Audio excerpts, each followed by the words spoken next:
students, my name is Ronak Agarwal. Some of you may also know me as RNK's ma'am. Today I am here to teach you the French Revolution chapter of class 9th history. So let's start the chapter. Before starting this chapter, if you are preparing for NTSC, this chapter may consist of 1 or 2 marks weightage. Now let's start the chapter. Before starting this chapter, I want to make sure कि आपको इस chapter का importance पता हो. तो उस chapter का importance हम देख लेते हैं. As we all know, America got independent in 1776, but still, rather than we study French Revolution rather than American Revolution, because French Revolution ने 3 important ideas जो हैं वो पूरे world को दिए हैं, जैसे कि liberty, equality and freedom. Indian constitution में भी हमारे 2 वर्ड्स लिबर्टी एंड इक्वालिटी हमने इसी फ्रेंच रेवोल्यूशन से ड्राइव करे हैं. अगर आप इस चैप्टर के एंड में देखेंगे तो 2 Indian revolutionaries Tipu Sultan and Raja Ram Mohan Roy वो भी फ्रेंच रेवोल्यूशन के आइडिया से काफ़ी ज़्यादा मोटिवेट हुए हैं और इंडियन रेवोल्यूशनरीज ने भी इन फ्रेंच रेवोल्यूशन के आइडियाज़ को अडॉप्ट किया है और ये हमारे इंडियन नेशनलिज्म में कहीं ना कहीं देखने को मिलता है. चलिए चैप्टर स्टार्ट करते हैं. एनसीईआरटी में एक्चुअली जो चैप्टर की स्टार्टिंग दे रखी है वो स्टॉर्मिंग ऑफ बेस्टाइल से दे रखी है. It just like a movie जो कि हम फ्लैशबैक में देख रहे हैं. आई एम श्योर आप लोगों ने सब में चेन्नई एक्सप्रेस देखी होगी. सेम ये मूवी फ्लैशबैक में चल रही है, बट हम इसको पहले कहाँ से देखेंगे, स्टार्टिंग से पढ़ेंगे. देन जब स्टॉर्मिंग ऑफ बेस्टाइल वाला पार्ट आएगा तब मैं आपको समझाऊंगी. तो चलिए हमारी मूवी स्टार्ट करते हैं. सबसे पहले 1774 में लुई किंग 16 जो होते हैं वो बर्बन डायनेस्टी के होते हैं और वो थ्रोन को असेंड करते हैं. थ्रोन को असेंड करने के बाद में he was only 20 year old and उनकी शादी होती है मैरी एंथनी से जो कि ऑस्ट्रियन प्रिंसेस होती हैं.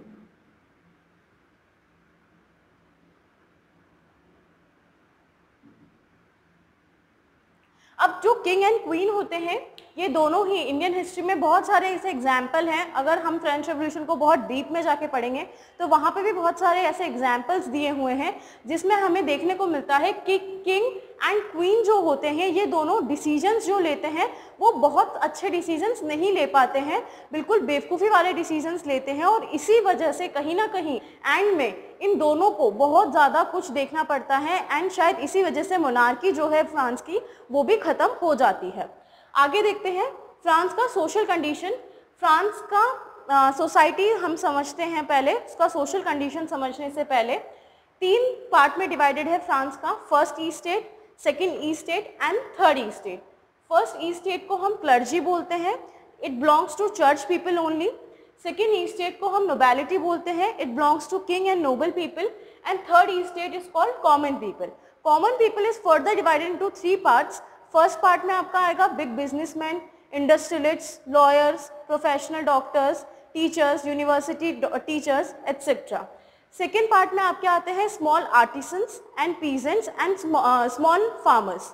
एंड थर्ड पार्ट में आपके आते हैं servants, landless farmers and landless peasants. अगर हम पॉपुलेशन की बात करें तो first estate and second E state both consist of only 10% of total population and third E state consists 90% of total population.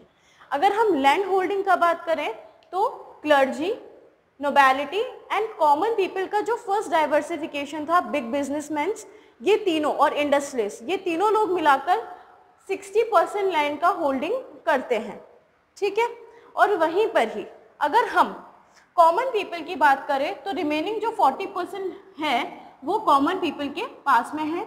अब आप रेशियो का डिफरेंस देख सकते हैं कि जो कॉमन पीपल है वो 40% है और कॉमन पीपल 90% है पॉपुलेशन का, बट ओनली कितना लैंड कंसिस्ट कर रहा है, 40% लैंड कंसिस्ट कर रहा है. बाकी के लोग एज अ सर्वेंट काम करते हैं क्लर्जी, नोबैलिटी और बिग बिजनेसमैन के अंदर. इस पूरे सिस्टम को फ्रांस के क्या बोला है, old regime system of France 1789. चलिए अब फाइनेंशियल कंडीशन देखते हैं फ्रांस की. जब किंग लुई 16 जो है थ्रोन को असेंड करते हैं तो he came to know that treasure of France was empty. अब फ्रांस का जो खजाना है वो खाली है. ऐसा क्यों है? क्योंकि फ्रांस हमेशा से ही कहीं ना कहीं वॉर में इंगेज रहा है and long Wars had drained the financial resources of France. इस लॉन्ग वॉर की वजह से जो है फाइनेंशियल रिसोर्सेज जो है फ्रांस के वो ड्रेन आउट हो चुके हैं. कॉस्ट ऑफ मेंटेनिंग कोर्ट, जो टूरिस्ट फोर्ट है उसका कॉस्ट जो है मेंटेनेंस का वो बहुत ही ज़्यादा हाई है। ऑब्वियस सी बात है, हमें सर्वेंट भी मेंटेन करने पड़ेंगे, रॉयल मैन्स भी, नोबल पीपल भी मेंटेन करने पड़ेंगे, उसके बाद में आर्मी भी मेंटेन करनी पड़ेगी, आर्टिलरी भी मेंटेन करनी पड़ेगी। That's why cost of maintaining of tourist fort is very high. Now moreover, France helped 13 American colonies to get independent from common enemy Britain. That's why also, and for this help France took a loan of $1 billion livres. livres यानी France की currency of France, ठीक है, जो कि interest लग के more than 2 billion लिवार्स तक हो चुकी है। और अब मनी लैंडर्स ने उस पे 10% इंटरेस्ट चार्ज करना स्टार्ट कर दिया है। फर्दर हम कंटिन्यू करते हैं फाइनेंशियल रिसोर्सेज को। अब 3 तरह के जो टैक्सेस हैं वो फ्रांस में लगाए जाते थे। अब हम देखते हैं कि हर इकोनॉमी जो है कंट्री की वो किस पे बेस्ड है, टैक्सेशन पे बेस्ड है। तो सेम ऐसे ही फ्रांस की जो इकोनॉमी है वो भी फुली किस पे बेस्ड है, टैक्सेशन पे बेस्ड है। तो सबसे पहला जो टैक्स है वो है टिथ, लिबाइड बाय द चर्च, यानी 1/10 जो आपका एग्रीकल्चर प्रोड्यूस होता था उस पर चर्च टैक्स लगाता था। 1/10 आपको एग्रीकल्चर प्रोड्यूस का चर्च को देना होता था। Second, tithe, tax to be paid directly to state, ऐसा टैक्स जो कि डायरेक्टली आप किसको देते हो, किंग को देते हो। एंड थर्ड, गैबेल, जो कि सॉल्ट टैक्स है और बाद में फिर इस टैक्स को कंज्यूमर गुड्स पे भी लगाया जाने लगा। अब जो ये टैक्सेस हैं, ये तीनों टैक्सेस कौन पे करता था, सिर्फ और सिर्फ थर्ड ई स्टेट के लोग, क्योंकि फर्स्ट और सेकंड ई स्टेट के लोगों को बाय बर्थ प्रिविलेजेस थे बहुत सारे, और उसमें से सबसे बड़ा जो प्रिविलेज था वो ये था कि they are exempted from paying tax. Now अब देखते हैं अदर कंडीशन कौन से थे फ्रांस के जो कि टैक्सेशन को, जो कि फ्रांस की सोसाइटी को अफेक्ट कर रहे थे। पॉपुलेशन जो था फ्रांस का 23 मिलियन से 28 मिलियन हो गया था 1789 तक। अब आप लोगों को पता है जैसे जैसे पॉपुलेशन इंक्रीज होता है तो हमें किसकी डिमांड होती है, फूड की डिमांड बहुत ज़्यादा बढ़ती है। अब बिकॉज फ्रांस का ज्योग्राफिकल लोकेशन ऐसा है, उस टाइम पे जो विंटर्स थे वो बहुत ज़्यादा सीवियर थे, कभी भी बारिश, कभी भी स्नोफॉल, कभी भी हेल हो जाता था, और इस वजह से वहाँ की जो क्रॉप्स थी वो टोटली डिस्ट्रॉय हो जाती थी। हार्वेस्ट जो था वो इतना अच्छा हो नहीं पाता था, तो बेसिक फूड के जो प्राइसेस थे वो बहुत ही ज़्यादा हाई थे। मतलब बहुत सारे लोग अपना जो लाइवलीहुड है वो भी अर्न नहीं कर पा रहे थे। मोर ओवर वहाँ के जितने भी लोग काम करते थे एज अ सर्वेंट काम करते थे, तो उनका जो पे था वो इतना अच्छा नहीं था। जो लोग किसी शॉपकीपर के अंडर में वर्क करते थे तो वो शॉपकीपर उनके वेजेस को बढ़ा नहीं रहे थे, वो और भी ज़्यादा कम करते जा रहे थे। थर्ड जो चीज़ थी जो फ्रांस को बहुत गंदे से सीवियरली अफेक्ट कर रही थी वो थी आपकी सब्सटेंसेस क्राइसिस। सब्सटेंसेस क्राइसिस जो है फ्रांस में बहुत ज़्यादा फ्रीक्वेंटली ऑकर होने लग गए थे। सब्सटेंसेस क्राइसिस एक्चुअली में होता क्या है, एक ऐसा कंडीशन जिसमें आप अपना बेसिक लाइवलीहुड भी अर्न ना कर पाओ। तो नाउ आप देख सकते हो फ्रांस के लोगों की कितनी ज़्यादा पैथेटिक कंडीशन है, और किंग की भी जो कंडीशन है वो खास अच्छी नहीं है। चलिए अब हम देखते हैं कि कुछ ऐसे लोग हैं फ्रांस में, हमने देखा कॉमन पीपल में भी थर्ड ई स्टेट के जो लोग हैं उसमें कुछ लोग पढ़े लिखे लोग हैं। तो कुछ डेवलपमेंट्स होते हैं फ्रांस में, और फर्स्ट सेकंड थर्ड ई स्टेट के बीच में एक नई क्लास निकल के आती है जिसे हमने बोला है अ न्यू मिडिल क्लास।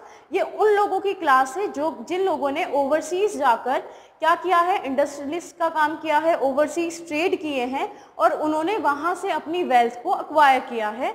बहुत सारे लोगों ने फ्रांस के बाहर जाके पढ़ाई करी है और वो वहाँ से पढ़ के आए हैं ideas of liberty, equality and freedom.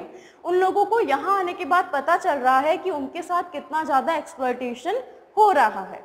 अब इस टाइम पे कुछ फिलोसफर्स हैं जो कि बुक लिखते हैं और उनकी बुक को बहुत ज़्यादा लोग फ्रांस में पढ़ते हैं, बहुत सारे लोग उसको पढ़ते हैं और उनके आइडियाज़ को फ्रीक्वेंटली डिस्कस करना स्टार्ट करते हैं। सबसे पहले जो राइटर है वो है जॉन लॉक। वो लिखते हैं the two treaties of government. इस बुक में उन्होंने जो एब्सोल्यूट डिवाइन पाथ है किंग का, आइडिया ऑफ मोनार्की, उसको बिल्कुल क्या किया है, डिसएग्री किया है, डिक्लाइन किया है, और उन्होंने किसको सपोर्ट किया है, कॉमन पीपल को सपोर्ट किया है। फिर सेकेंड राइटर है जीन जैकस रूसियो। इन्होंने एक बुक लिखी है अ सोशल कॉन्ट्रैक्ट। उन्होंने इसमें बताया है there must be a social contract between common people and representative of governments, representative जो है गवर्नमेंट के उनके बीच में और आम आदमी जो उनको चुन रहे हैं उनके बीच में एक सोशल कॉन्ट्रैक्ट होना चाहिए, यानी वो लोग सिर्फ और सिर्फ कॉमन पीपल के हित में ही काम करें, उनके लिए ही काम करें। मॉन्टेस्क्यू ने द स्पिरिट ऑफ लॉज लिखा है। इसमें उन्होंने पावर जो है वो एक हाथ में सेंट्रलाइज ना होके पावर्स को 3 पार्ट में डिसेंट्रलाइज किया है, लेजिस्लेचर, एग्जीक्यूटिव एंड जुडिशरी, जैसा आज इंडिया का सिस्टम है, जिसको हम फेडरल सिस्टम भी बोलते हैं, फेडरल टाइप ऑफ गवर्नमेंट भी बोलते हैं।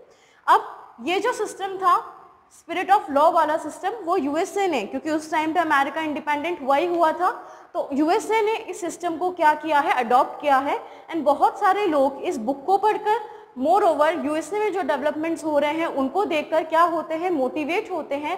हेयर सलून्स पे, कॉफ़ी शॉप में, जितने भी बाहर पार्क्स हैं वहाँ पे लोग, जो लोग नहीं पढ़ सकते उनको ये लोग बुक्स पढ़ के सुनाते हैं, ताकि इलिटरेट लोगों को भी पता चले एक्चुअली कंट्री में क्या डेवलपमेंट हो रहा है। जहाँ पे लोग इन बुक्स के आइडियाज़ को पढ़ रहे हैं, एक्सचेंज कर रहे हैं, बहुत ज़्यादा मोटिवेट हो रहे हैं, वहीं पर ही on that second place king क्या कर रहा है, किंग टैक्सेस को इंक्रीज करने का सोच रहा है, जो कि हम सेकेंड लेक्चर में पढ़ेंगे, the outbreak of revolution.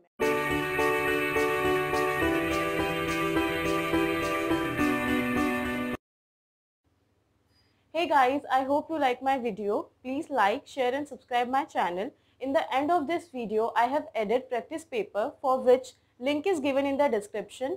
Please solve the practice paper and drop your scores and experience of the video in comment box.